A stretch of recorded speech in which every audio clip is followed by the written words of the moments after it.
I would like to be like you one day and have season tickets to the Phoenix Suns. So Yeah. how do we incorporate that into the business?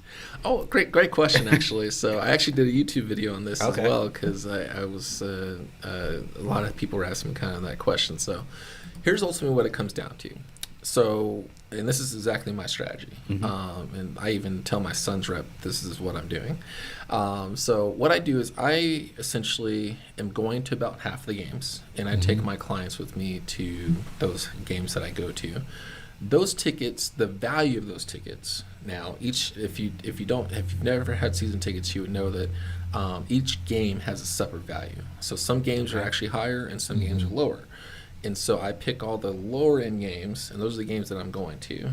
And those values, those tickets, unfortunately, are not going to be deductible in the business because it's considered entertainment. And under the Tax Cuts and Jobs Act of 2017, that was one of the things that they had to nix in order to get that thing passed. Basketball tickets. Was entertainment. Oh, Entertainment. I was like, that's not right. So it used to be 50% deductible, but now it's zero for Okay. the next few years. But that's if you So- go by yourself, right? Nope, even if you take clients with you, Oh, unfortunately. really? Yeah, Okay. yeah. So entertainment, the ticket itself is not going to be deductible. Now, meals, beer, alcohol, while you're doing the entertainment is still deductible.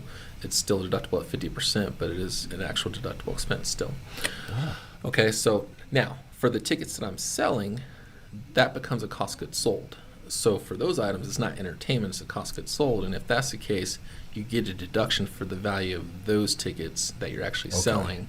And so the way it works out with what I got going on, I'm basically making enough from the sales of half the tickets to pay for the whole season. Whole season. So even though I'm not getting a deduction for it, I'm essentially not having to really come out of pocket for using those tickets. Okay. So Cool. So you have to buy the tickets out of your business. You buy it out of your business account. Yep. Got it. And then you sell. You go to half. You sell half. Mhm.